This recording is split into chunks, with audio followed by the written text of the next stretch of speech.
Verso 1 dice, para recapitular, el capítulo anterior terminaba diciendo: al darme cuenta de que solo me la ganaría si Elohim me la otorgaba, hablando Shlomo acerca de la sabiduría, y ya era un signo de prudencia saber el origen de este don, me dirigí a Yahweh o a Adonai y le supliqué diciendo de todo corazón. Y aquí empieza el capítulo. Elohim de los padres, soberano de misericordia,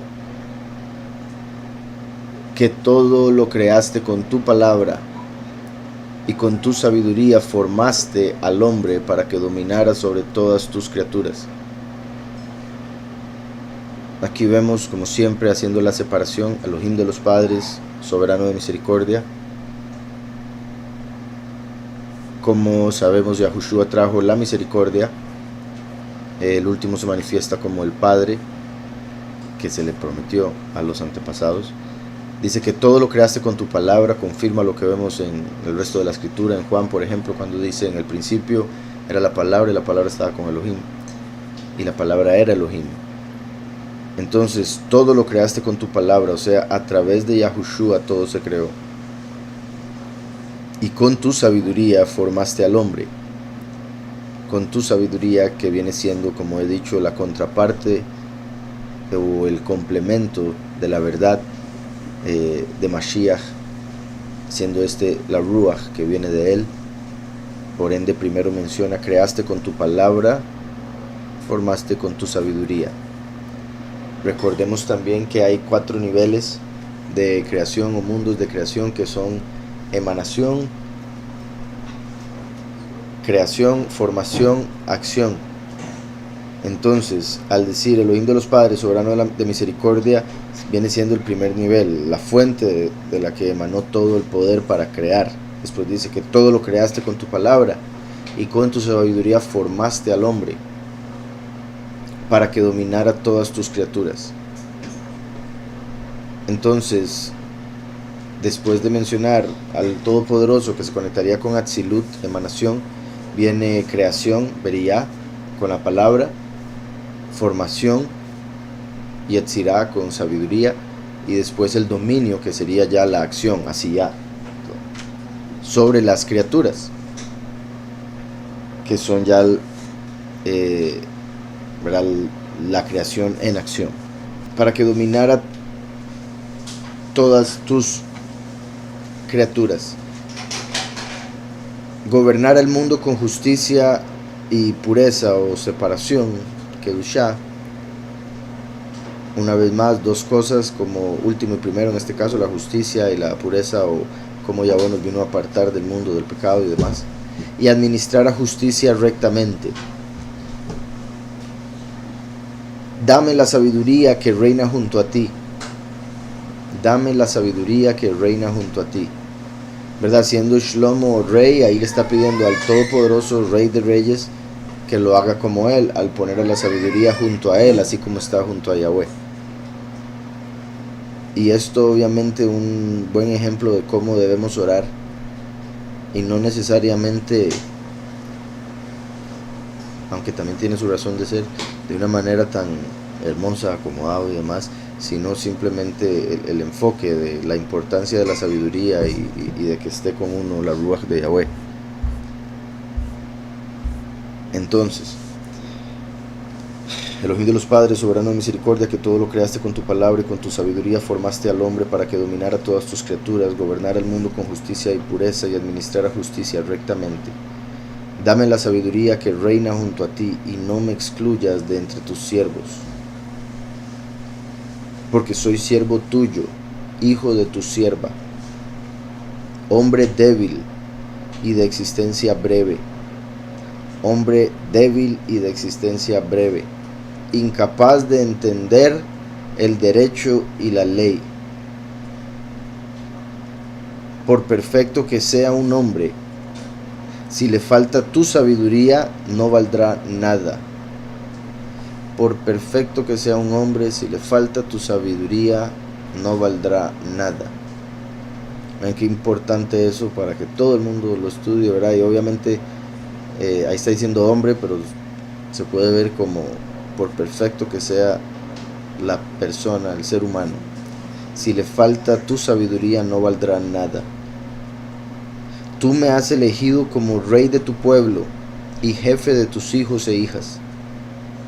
Me encargaste construirte un templo en tu monte apartado y un altar en la ciudad de tu morada. Copia del lugar apartado que fundaste al principio. Vean qué perfecto eso. De hecho, qué interesante, porque ahorita en el libro estoy escribiendo algo al respecto. Dice, me encargaste construirte un templo en tu apartado monte. Como sabemos, en lo que respecta a la historia, el templo de Yahweh, el templo que construyó Shlomo, es el primer templo. Antes del templo, lo que había era el Mishkan, la tienda de reunión. Y el Mishkan, como sabemos, se le reveló a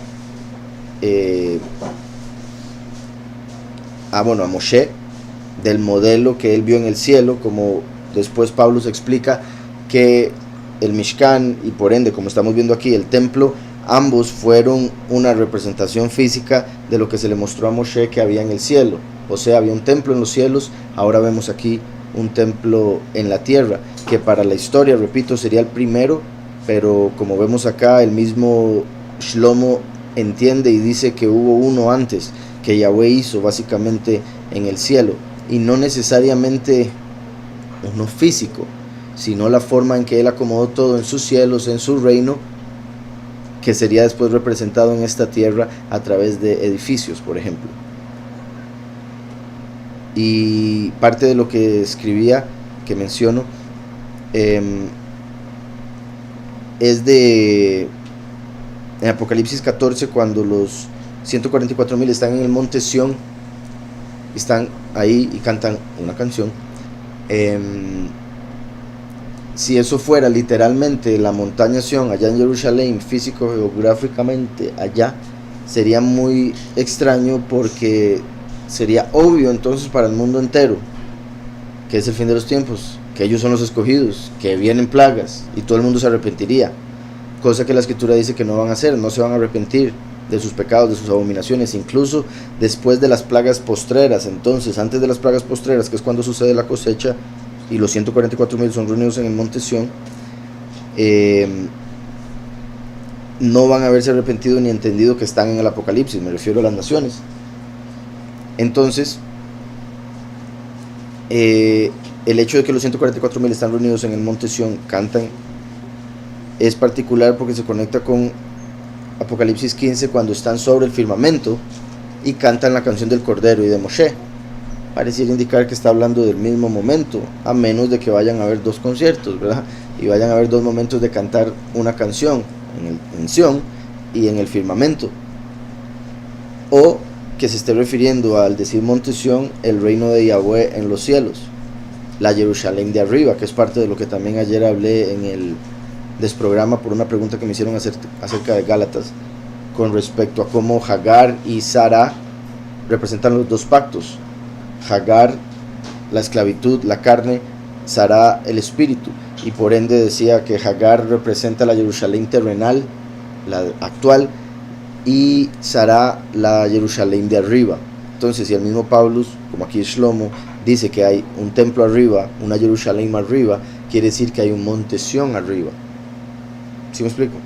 Y ese podría ser al que se refiere Apocalipsis 14, porque sí me parece extraño que literalmente los 144,000 vayan a estar ahí y eso no fuese, ¿verdad?, señal clara de lo que está sucediendo. Me encargaste construirte un templo en tu apartado monte y un altar en la ciudad de tu morada, copia de tu lugar apartado o de tu templo que fundaste al principio. Ahora recordemos que Yahushua vino y dijo: destruyan el templo y yo lo levanto en 3 días, y estaba hablando de que lo mataran a él e iba a resucitar. Entre otras cosas, él está diciendo ser el templo. Por ende, el templo terrenal de piedra era una representación física de Mashiach.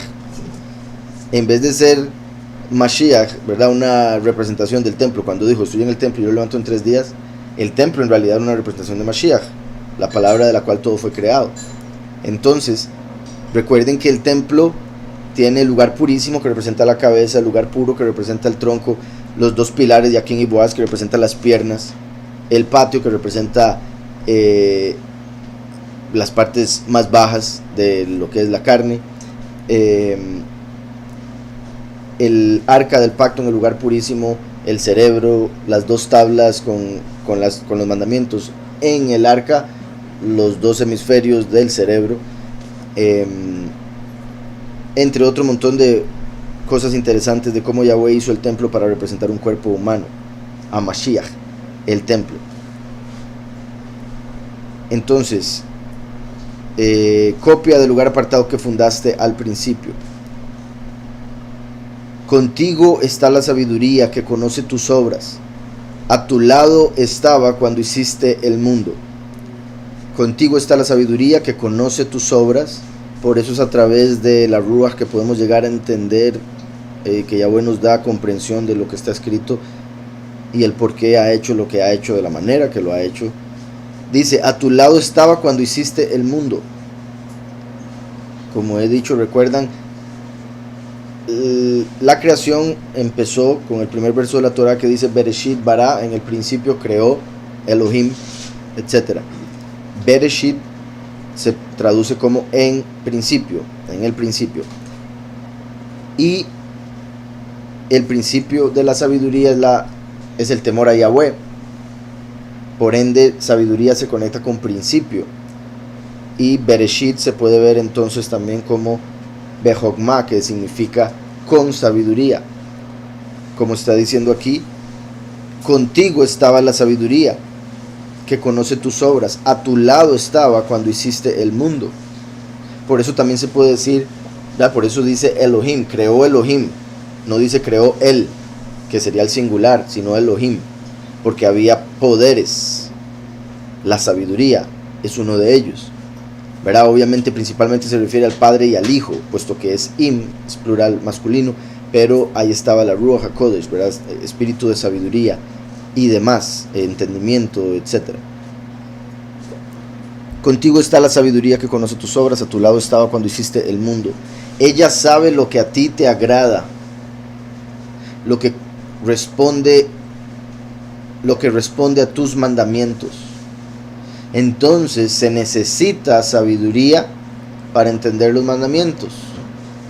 Por ende que Yahweh nos ayude y nos dé sabiduría, porque nada hace uno leyendo la escritura si no tiene sabiduría, si no ha recibido de Yahweh la revelación, ¿verdad? Se necesitan dos partes, no solo la letra, también el espíritu, para poder entender, que es como, ¿verdad? El hecho, por más que uno sepa lo que cada palabra significa en el idioma cotidiano, hay que saber lo que significa en el espíritu. Por ende es como tener un libro, pero los que no tienen espíritu, pero no saber leer verdaderamente, que es parte de lo que se refiere Daniel cuando dice selle las palabras de este libro, esperando hasta el fin de los tiempos, cuando ya se podría entender el libro. Entonces la gente antes lo leía pero no entendía lo que decía. Sí, y eso es lo que hace el justo, se cae y se levanta, reconoce su caída, su fallo, se levanta, lo trabaja, lo cambia, y sí, eso que decís es parte, o sea, similar a lo que hablaba ayer con respecto a la sabiduría, el entendimiento y lo necesario de la práctica, ¿verdad? O la experiencia, y cuánto ayuda a hacerse más sabio. Entonces, decía aquí, ella sabe lo que a ti te agrada, lo que responde a tus mandamientos. Entonces debemos buscar la sabiduría para comprender cómo cumplir los mandamientos, porque hay mucha gente que cumple mandamientos de hombres por interpretaciones que no van de acuerdo a la sabiduría. Recuerden que la sabiduría también es representada por la sal, por eso Yahushua dice, cuando den ofrenda tienen que ofrecerla con sal, si no es válida. Si no, no es válida. Puesto que al ser la sal, la sabiduría, nos está diciendo que toda ofrenda, todo lo que uno haga para él, ya sea directamente o a través de ayuda al prójimo y demás, debe hacerse con sabiduría, saberse por qué se está haciendo, a quién se está haciendo, con qué fin y demás. Entonces se debe agregar la sabiduría a cada ofrenda. Dice después por acá, lo que responde a tus mandamientos, envíala desde el cielo apartado. Vean qué particular, no nada más desde el cielo, sino el cielo apartado, porque hay varios cielos, y algunos de ellos, en sí la mayoría, son donde está reinando Heilel, hasta que caiga de los cielos en Apocalipsis 12, y por ende no son apartados en el aspecto de lo que entendemos como lo más puro. Envíala desde el cielo apartado, que sería el tercer cielo, el segundo donde están los ángeles, el primero el que nosotros vemos donde están las estrellas, y eso es en la forma más simple, puesto que en el segundo cielo tiene diferentes niveles. Dice, mándala desde tu trono exaltado, para que esté a mi lado y trabaje conmigo, enseñándome lo que te agrada. Ella, que todo lo sabe y lo comprende, me guiará prudentemente en mis empresas y me custodiará con su estima. Así aceptarás mis obras, lo cual indica que si uno actúa sin sabiduría, Yahweh, o sea, si uno piensa cumplir los mandamientos sin hacerlo de manera sabia, Yahweh no va a aceptar ese supuesto cumplimiento, no va a ser válido, por más que la persona crea ser muy religiosa o muy cumplida, muy de la ley, lo que sea. Si no lo hace sabiamente, así como también hemos visto, si no lo hace por amor, si no lo hace con gozo, de nada sirve. Entonces esos tres puntos son claves: tener sabiduría de lo que se está haciendo y el por qué, hacerlo con la sabiduría, hacerlo con gozo, hacerlo por amor, que considero ambos, gozo y amor, están muy relacionados. Si uno lo está haciendo por amor, lo va a hacer gozosamente, ¿verdad? Que hay gente que no lo muestra mucho. Así aceptarás mis obras, juzgaré a tu pueblo con justicia y seré digno del trono de mi Padre. Entonces, a través de la Ruach que trajo Yahushua, quien vino y murió sin pecado, es que podemos nosotros obtener el reino. Y vean cómo dice, así aceptarás mis obras. Curiosamente, a través de Yahushua recibimos el perdón de pecados, como para que después empecemos a hacer obras, o cualquier otra obra que hayamos hecho antes positiva se pueda utilizar para recompensa en la vida eterna. Así aceptarás mis obras. Ya las obras estaban hechas, pero hasta ahora son aceptadas. O una vez que tenga la sabiduría, empezaré a hacer obras que van a ser aceptadas. Después dice, juzgaré a tu pueblo con justicia, como la segunda manifestación, el último, traer juicio, justicia. Y después, una vez, primero y último como uno, seré digno del trono de mi Padre. Refiriéndose a David, claramente, el trono de David. Por eso el primero vino como la raíz de David, el último como la rama de David. Porque, ¿qué hombre conoce los planes de Elohim? ¿Quién comprende lo que Elohim quiere? Me gustaría demasiado ver esto en hebreo, aunque estoy casi seguro, pero solo por el hecho de que no sabemos ahí las traducciones que hayan hecho algo raro. Pero vean cómo dice, ¿qué hombre conoce los planes de Elohim? Se puede decir qué o cuál hombre, que eso en hebreo sería ma. Y no solo dice ma, sino dice Adam o Ish. Habrá que ver cuál palabra para hombre, como haciendo alusión a la venida del Hijo del Hombre, quien viene como el qué. Recuerdan lo que vimos en Proverbios 34, que yo sé, para mucha gente quizá que no haya visto ese estudio, que después lo pueden ver, está grabado aquí en este canal, muy interesante, entonces los recomiendo. O otros videos de la lista de reproducción del nombre, cuando dice quién descendió de los cielos. Bueno, Proverbios 34 en sí, ahí verán unas revelaciones muy importantes, muy interesantes. En resumen, vemos que la palabra quién representa a Yahushua, el Mesías, el primero, quien revela al Padre. ¿Quién es el Padre? La palabra qué, la pregunta qué o cuál, que en hebreo es ma, representa al último, el que va a revelar lo que dijo Yahushua. Por eso Yahushua trajo la sabiduría y el último el entendimiento. Revela lo que la sabiduría estaba diciendo. Entonces, aquí dice, porque ¿qué hombre conoce los planes de Elohim? Hace alusión al Ben Adam, hace alusión al qué y a los planes como lo que está por cumplirse en el fin de los tiempos. Y después dice, ¿quién? Que sería mí, en hebreo, ¿quién? Que representa a Yahushua. ¿Quién comprende lo que Elohim quiere?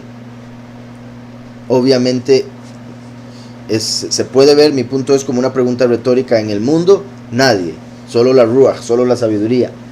Pero en toda la existencia y en un nivel de interpretación diferente, como pregunta retórica también, ¿quién comprende lo que Elohim quiere? O más bien incluso como respuesta, Yahushua comprende lo que Elohim quiere. Por eso es Él el que nos revela. ¿Quién nos revela? ¿Está claro? ¿Qué hombre conoce los planes de Elohim? ¿Quién comprende lo que Elohim quiere? Es muy interesante también, y por eso digo que bueno sería tenerlo en hebreo, que al decir qué hombre, es que puede ser Adán, puede ser Ish, puede ser Geber, puede ser algún otro término, esos serían como los principales quizá. Y Ma es en hebreo el valor numérico 45, porque es la letra Mem y la letra Hei, 45. Curiosamente, 45 es el valor numérico de Adam, hombre. Recuerdan, Adam es el nombre, sí, del primer hombre, pero literalmente significa hombre. Y se puede desglosar un poco más el significado, pero así lo voy a dejar. 45 es Ma, ¿qué? Adam, el último, el Ben Adam. Curioso que aparezca Adam después de Ma. Y Mi es valor numérico 50, como Yahushua, el que nos lleva a el día 50, que es, recuerdan, cuando se celebra Shavuot, Bikurim, quien él es las primicias de la resurrección, entre otros detalles, como también es el que nos da el perdón de pecados, por ende nos libera de la condena, y el 50 se conecta con el jubileo. Entonces, dice después el 14, los pensamientos de los mortales son mezquinos y nuestros razonamientos son inseguros. Y nuestros razonamientos son inseguros, porque el cuerpo mortal es un peso para el alma. Qué interesante esto. Y en varios aspectos, ¿verdad? Hasta en el literal, porque el cuerpo es pesadísimo. ¿Ustedes alguna vez, eso que se levantan y tienen los brazos dormidos, no les ha pasado? Una vez me dormí así, boca abajo, y cuando me desperté de aquí para allá no sentía nada, entonces parecía la giganta, y en una de esas se me vino el brazo y yo tan chiquitillo no sabía que tenía la mano tan pesada,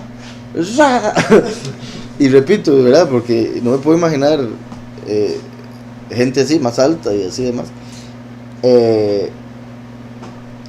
Y sí, el cuerpo es súper pesado, y saber que es el alma que lo anda cargando, ¿verdad? Porque por más músculo, para demás, es el espíritu y el alma el que se agarra de ese músculo para que tenga fuerza, el que le da la fuerza al músculo, ¿verdad? Porque han visto los músculos de un cadáver, no hacen nada, ¿verdad? Una vez que se va el alma, hasta ahí llegó, por más músculo. Qué interesante, porque el cuerpo mortal es un peso para el alma, y por ende también lo es en el sentido de el peso que uno debe cargar de tener que rechazar las pasiones de la carne, ¿verdad? El tener que estar luchando con el cuerpo, la parte animal, porque el cuerpo mortal es un peso para el alma, y la tienda terrestre abruma la mente que reflexiona. Entonces la mente, por el alma espiritual, el alma celestial, está reflexionando, yendo a profundidad en algo, y llega la carne con, tengo hambre, qué pereza, y qué vamos a hacer más tarde. Entonces, tristemente es un hecho, la tienda terrestre abruma la mente que reflexiona, y por ende es una lucha, es un peso. Y curioso también que dice la tienda terrestre, porque se conecta con lo que había dicho anteriormente del templo, del Mishkan, que es una tienda, pero representa el cuerpo. Entonces dice, a duras penas adivinamos lo que hay en la tierra. A duras penas ¿verdad? Con costos se logra descubrir cosas en la Tierra y nos mienten para arriba y para abajo, entonces ya no ni sabe. Y ya hoy en día, para el tiempo que estamos en la historia y por el control del sistema, básicamente se nos ha dicho que no hay nada por descubrir. Ya todo está descubierto, ahora aguántese a que le digan cómo son las cosas. Dice después, porque a duras penas adivinamos lo que hay en la tierra y con trabajo encontramos lo que está a nuestro alcance, ¿verdad? Y aquello que podemos investigar, que está cerca y que es físico, igual que el cuerpo y demás,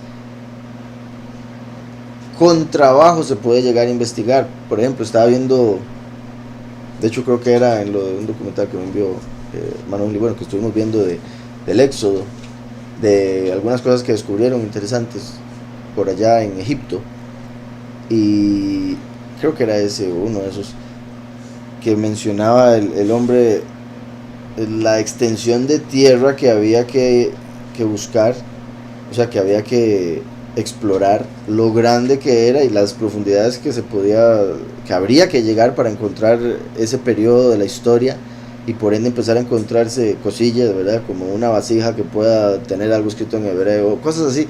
Entonces era una extensión inmensa, trabajo montones, más lo que fuese permisos, más lo que fuese dinero, todas esas cosas que se necesitan para ver, digamos, una de esas cosas arqueológicas, por decir una de muchas cosas que se pueden hacer. Y en algunos casos a una persona le toma toda su vida, ¿verdad? Y trabajar con un montón de gente para llegar a darse cuenta que existía una plaquita que decía algo, ¿verdad? Y a veces algunos para no encontrar nada en todas sus vidas. Entonces, como dice ahí, con trabajo encontramos lo que está a nuestro alcance, está ahí, es físico. De hecho, hay historias en judaísmo que habrá que ver si son, o sea, si tienen un aspecto real o si son simplemente esas fábulas de las que nos advierte Pablo. Pero sí creo, en este caso, este que voy a mencionar, tienen algunas enseñanzas interesantes y es interesante pensarlo de ser realidad. En este caso, si no me equivoco, fue cuando Asmodeo se le presentó a Shlomo, porque Shlomo le quería preguntar algunas cosas de la vida. Bueno, en realidad necesitaba ayuda para construir el templo, según lo que habla la historia, pero entre eso se pusieron a conversar y él, Asmodeo le contó como tres historias diferentes de personas que cuando él iba,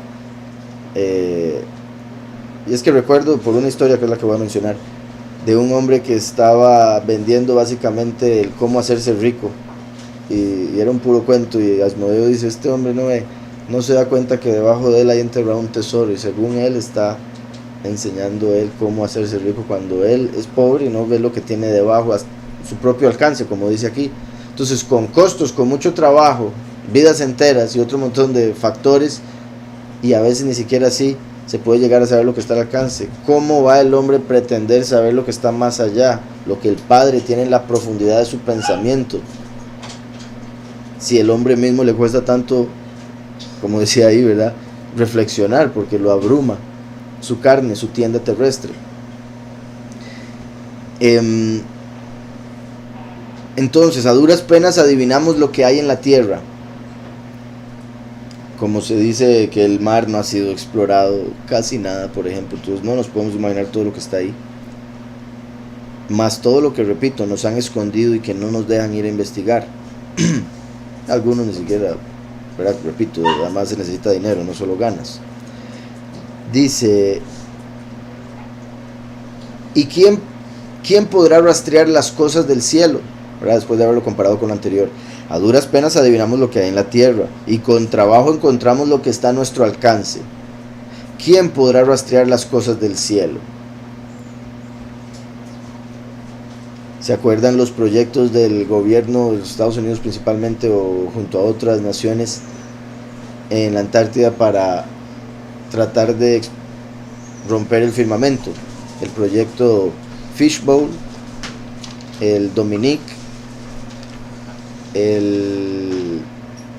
hay otro que se me está escapando. ¿Ah? ¿Cuál, perdón? Hyperdome. Jump. Sí.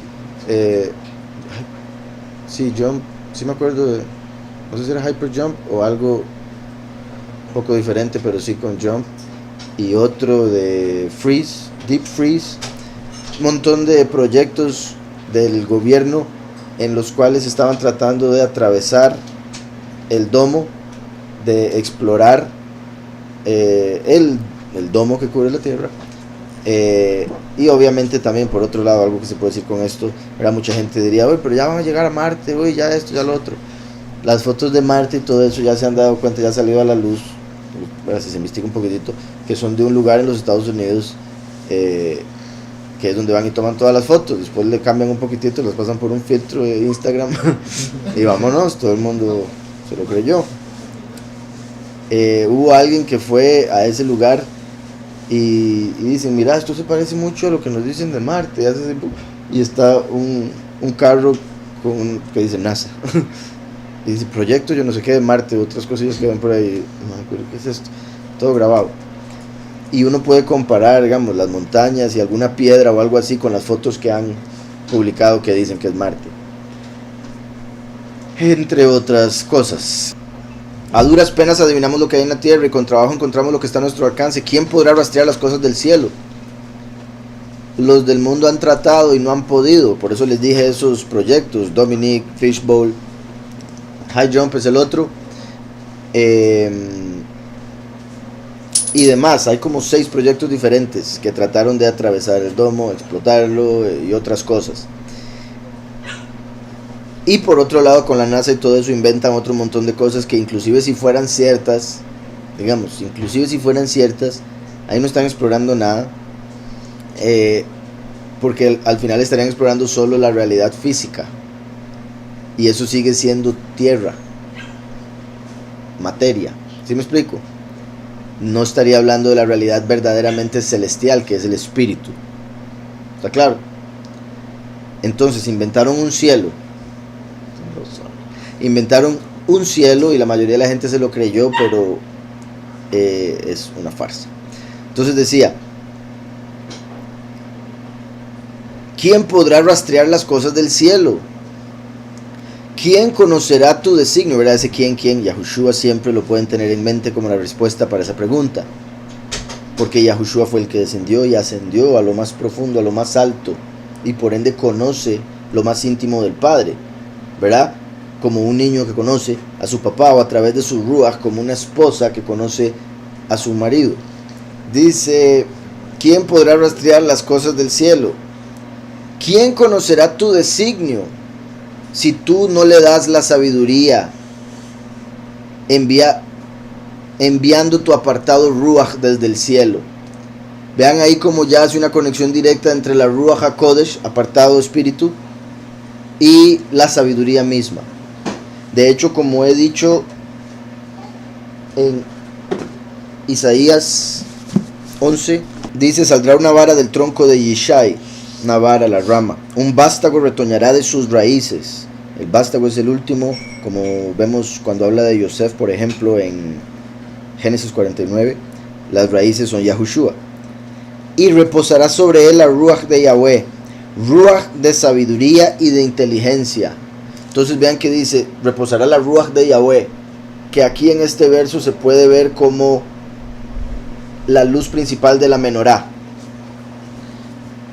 La ruach de Yahweh, como el shemesh o ciervo o sol con el que se encienden las otras luces. Y dije sol porque shemesh es sol en hebreo, y porque entre las lumbreras, cuando se ponen sobre la menorá, el sol va en el centro, curiosamente de acuerdo a las órbitas de cada una, o al circuito debería decir, ¿verdad? Porque órbita se parece más a lo que nos dicen de... es lo mismo, yo creo, solo que en el firmamento. Entonces dice, espíritu de Yahweh, Ruach HaKodesh, como el central.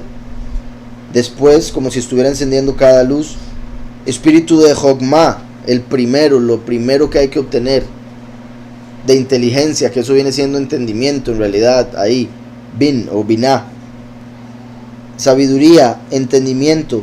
Después dice espíritu de consejo y de poder, espíritu de conocimiento y de temor de Yahweh. Entonces con la Ruach HaKodesh De acuerdo a la voluntad de Yahweh se pueden recibir esas otras luces para encender toda la menorá. Por eso menciona ahí 7 espíritus, como los 7 espíritus que están en la mano derecha de Yahweh o Mashiach en Apocalipsis. Qué bueno. Recuerdan que en una menorá, aquí pues se ve así, solo que está separado por diferentes razones, pero la luz primera está conectada con la última, como el primero es el último, la segunda con la penúltima, la tercera con la antepenúltima, y después está la central, claro está. Entonces, qué interesante que Ruach HaKodesh viene siendo la central con la que se encienden las demás.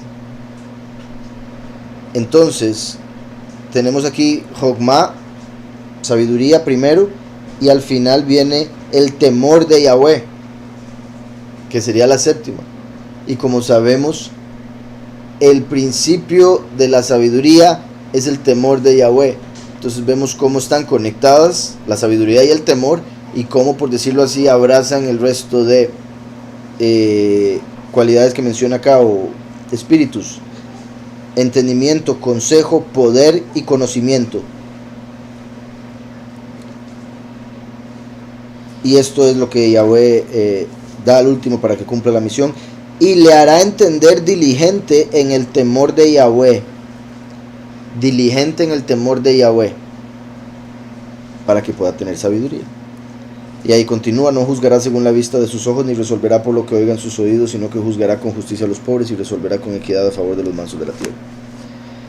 Entonces, continúa aquí: ¿quién conocerá tu designio si tú no le das la sabiduría, enviando tu apartado Ruach desde el cielo?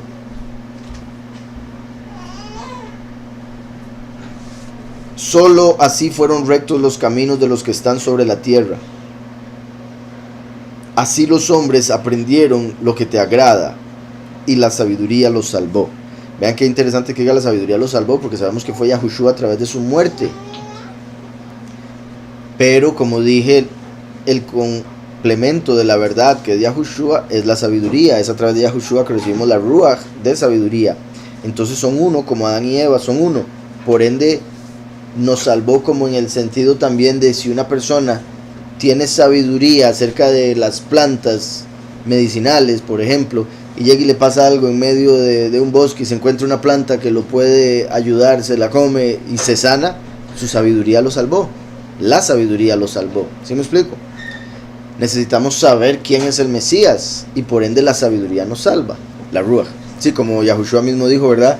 Es necesario que me vaya, porque si me voy enviaré un ayudador, ¿verdad? La Ruach HaKodesh, y estará con vosotros, y os enseñará lo que os dije, etcétera, etcétera. Entonces sí, tenía que irse Yahushua para que pudiera venir la Ruach, y era la Ruach la que nos iba a poder hacer entender que Yahushua es el camino, ¿verdad? Completamente, puesto que a pesar de que los discípulos le creyeron, lo aceptaron, no entendían hasta que recibieron la Ruach.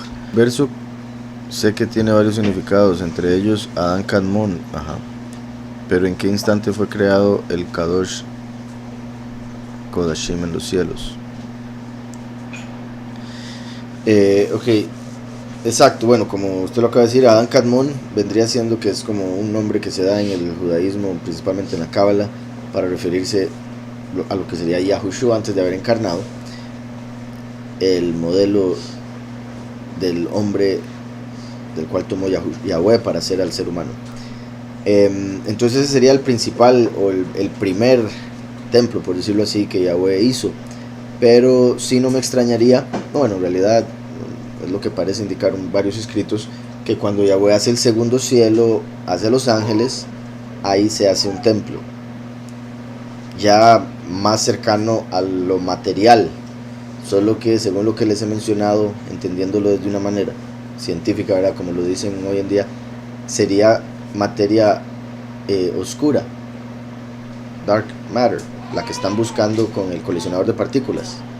Entonces es como es un tipo de materia que sí existe, pero no se puede ver en esta realidad, como si fuera de otra frecuencia, otra dimensión. Entonces hay un tipo de materia que es contraria a esta materia. Se puede decir, se sabe que esta materia, la que nosotros vemos, con la que de la que está hecha el cuerpo y todo lo demás, es energía, es un tipo de energía.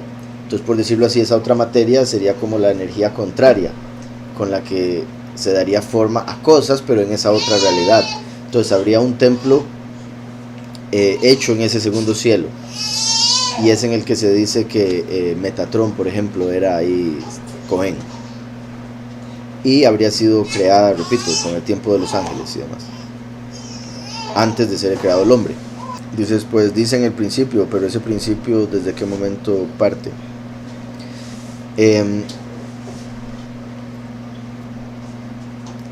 Por ejemplo, si tomamos la palabra, el primer verso, en el principio creó Elohim los cielos. En el principio creó Elohim, ahí se puede ver incluso como en el principio fue que se hizo Adán Kadmon, y después vino la creación de los cielos. En esos cielos, como acabo de decir, había un templo, y después hizo la tierra, y en esa tierra Shlomo hizo un templo. Entonces hubo un principio de los cielos, así como hubo un principio que es el inicio del tiempo mismo, una vez que Yahweh decidió dar forma a sí mismo el tercer cielo, y por eso en ese momento en que se contrajo empezó el tiempo a correr. Entonces, por ende, si hablamos de Adán Kadmon como ese primer templo, fue en el mismo momento de la creación del tiempo, por ende el puro principio. María dice, se puede ver como una forma tridimensional, sabiduría, conocimiento y entendimiento, o sea, los pasos necesarios para los buenos frutos. Sí, lo de sabiduría, conocimiento y entendimiento, sí, aunque hay más factores que tienen que ir con lo de los buenos frutos, pero obviamente, por decirlo así, con la sabiduría, el conocimiento y el entendimiento se deberían adquirir esos otros factores, porque se sabría cuáles son, se entendería cómo adquirirlos, y se tendría conocimiento de cómo aplicarlos, por decirlo de alguna manera. Pero con eso me refiero a la importancia del gozo, del amor, como decía ahora, para las buenas obras. Pero es algo que hay que saber. Dice aquí Celio, sabiduría es entonces como un reflejo de Yahushua, así es, o como se hace en el álgebra, x igual a y, sabiduría igual a Yahushua, por eso que dice que en Bereshit Elohim creó, así es, exacto. Ponen aquí 1 Corintios 2:11, porque ¿quién de entre los hombres conoce las cosas del hombre, sino la ruach del hombre que está en él? ¿Quién de entre los hombres conoce las cosas del hombre, sino la ruach del hombre que está en él? Del mismo modo, nadie conoció las cosas de Elohim, sino la ruach de él. Así es, exacto. Entonces, ¿verdad? Solo el espíritu que está en él le conoce, así como solo el espíritu que está en uno le conoce a uno completamente, incluso a veces más que la conciencia de la persona, ¿verdad? Lo que la persona entiende conscientemente. ¿Verdad? Curiosamente, ahora que mencionaba lo de cuál hombre conocerá eso, era Ma Adam. Ma es 45, Adam 45, 45 más 45 es 90, que es el valor numérico de Sadik, bueno, de la letra Sadé, que representa al justo, al Sadik.